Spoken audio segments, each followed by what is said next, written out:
Et salut à tous, c'est Danko, bienvenue sur la chaîne YouTube d'hobbyforever.fr. On se retrouve pour une nouvelle vidéo qui sera en fait la première d'une série de sans doute 3 vidéos consacrées au New Gundam Entry Grade.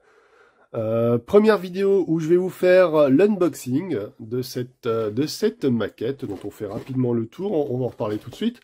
Et je vous parlerai à la fin de la vidéo un petit peu du projet de peinture que j'ai dessus, qui va me servir de base pour vous faire un tuto justement pour reprendre un petit peu tout ce qui est base de la peinture à l'aérographe sur un Gunpla.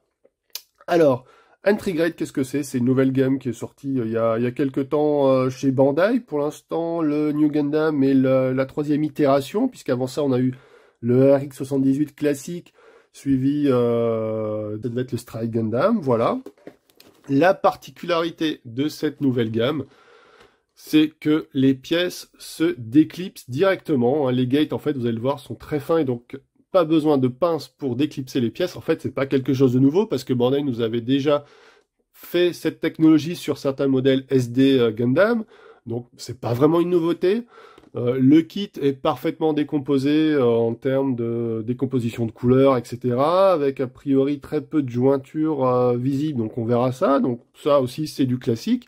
Finalement, qu'est-ce qui le différencie d'un high grade standard? J'ai envie de dire, bah, c'est juste cette histoire de déclipser les grappes, parce qu'au final, comme vous le voyez, sur les photos en tout cas, le niveau de détail est très satisfaisant et on est vraiment proche de ce qu'on peut connaître sur les derniers AGUC. D'ailleurs, c'est un kit qui quasiment plus détaillé, en tout cas aussi détaillé que le HGUC New Gundam qui accuse déjà quelques années, donc ceci explique cela. Mais vous le voyez qu'en termes de nombre de grappes déjà, on est dans du HG classique avec 4 grappes. Vous l'avez sans doute remarqué au niveau des photos, on n'a pas de funnel sur ce kit-là, on n'a pas de méga bazooka, on a juste le flingue donc, et le bouclier, donc un équipement de base. Pour notre New Gundam, on n'a pas une version complète. Si vous voulez la version complète, d'ailleurs, on vous dit d'acheter le AGUC pour compléter. Merci Bandai. Allez, on va tout de suite regarder plus en détail les grappes. Alors, on attaque avec la grappe A1, sur laquelle on retrouve une partie des pièces jaunes, et notamment, voilà, le V-fin, les aérations du buste, une partie des pièces rouges, le buste lui-même que voilà, tout à fait sympathique. Le backpack avec notamment les petits boosters qui sont bien détaillés. Et le bouclier, lui aussi, qui a une belle gravure à l'intérieur pour ce qu'on appelle de l'entry grade. Ça reste tout à fait correct. Alors, je vous parlais effectivement de la spécificité de l'entry grade, qui est la finesse des gates, qui lui permet d'être déclipsé à la main. Voilà, vous voyez à quoi ça ressemble. J'espère qu'effectivement, au démontage, on va pas avoir de marque. On verra ça lorsqu'on préparera le kit. Deuxième grappe, donc avec la suite des pièces jaunes ici, et surtout les pieds. Donc vous voyez qu'effectivement, la gravure des pieds est vraiment très très chouette. Hein. Encore une fois, on appelle ça de l'entry grade, mais ça pourrait être sans problème du high grade. On est vraiment sur un niveau de détaillage très satisfaisant et comparable au dernier high grade qu'on peut voir chez Bandai. Alors ici, la grappe B, donc avec les pièces blanches, on retrouve notamment voilà, les jupes. Bon, ça va, niveau gravure, comme je vous le disais, c'est vraiment bien. Alors vous voyez, le petit souci, entre guillemets, lorsqu'on a des gates aussi fins, c'est que les pièces peuvent facilement se détacher, donc il faudra faire attention de ne pas empaumer.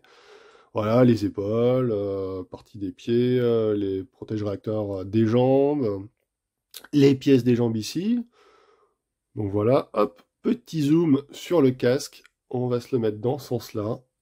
Voilà, donc vous avez le casque, vous voyez, franchement, rien à dire, hein, c'est nickel.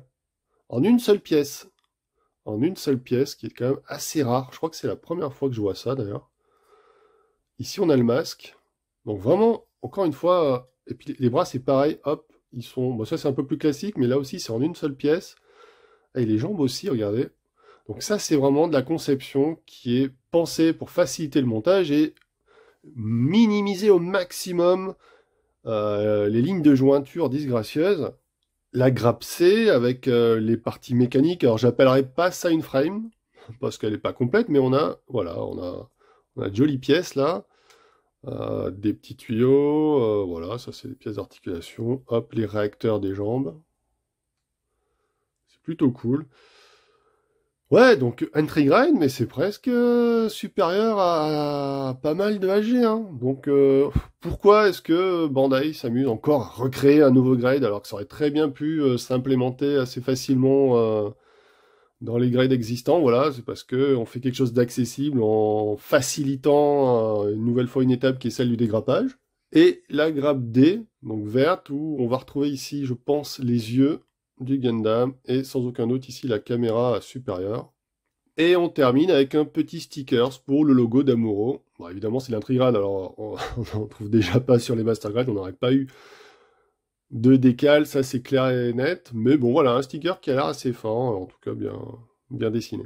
Alors, j'ai évoqué effectivement la conception pendant la revue des pièces, puisqu'on a affaire à un kit qui, bien qu'appelé Entry Grade, parce qu'il est accessible du fait de la facilité du dégrappage des pièces, qui se déclipse, est très bien conçu, comme on peut le voir sur la notice. Bon, alors classiquement, on a le récap des grappes, et là, vous pouvez voir un petit peu un aperçu du montage. Donc effectivement, on a le visage qui vient directement se clipser dans le casque, qui, comme vous l'avez vu, est en une seule pièce. Donc ça, c'est très bien. Souvent, il faut faire un petit peu de manip pour pouvoir insérer le visage comme ça, séparément du casque, qui nécessite souvent un petit peu de travail de nettoyage. Voilà, le buste, là aussi, c'est très propre.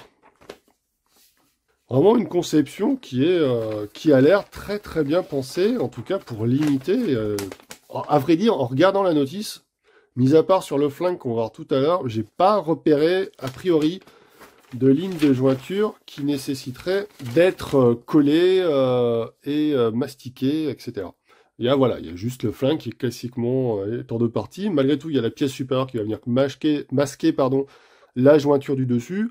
Donc juste celle du dessous si vraiment, comme moi, vous êtes pointilleux, mais sinon un kit qui est vraiment très bien pensé.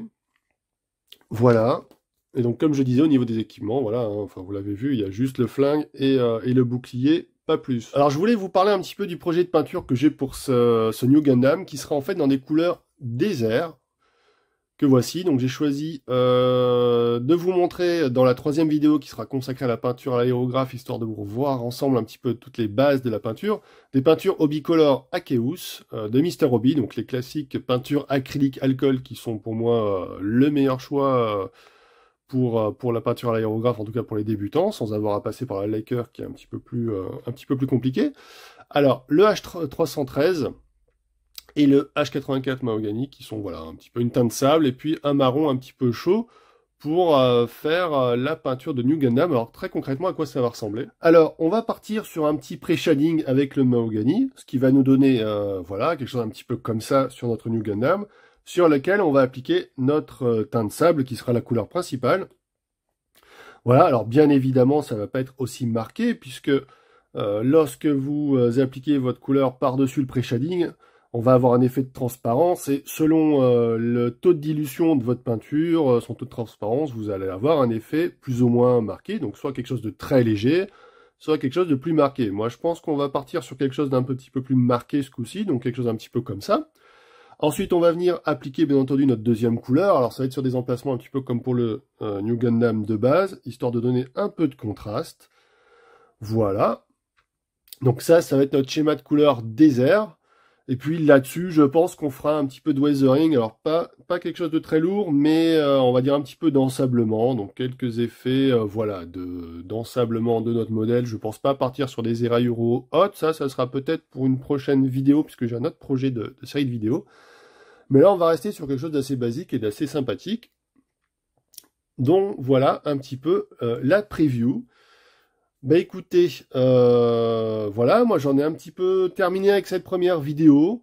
Donc je vous dis à très bientôt pour la seconde partie, donc comme je vous l'ai déjà dit, qui sera consacrée plus particulièrement au montage et à l'assemblage, les conseils que je peux vous donner. On va voir ce que donne d'ailleurs cette entry grade une fois assemblée, au niveau articulation, tout ça, je vous ferai une petite review. Et puis, troisième vidéo, donc, où là, on va passer aux choses sérieuses avec la peinture qui devrait ressembler un petit peu à ça. Voilà, écoutez, je vous dis à très bientôt. J'espère que cette vidéo vous aura plu. N'hésitez pas à laisser des commentaires, notamment c'est des choses un petit peu particulières que vous voulez voir dans les prochaines vidéos. Je vous dis à très bientôt. C'était Zenkuro. Bye bye!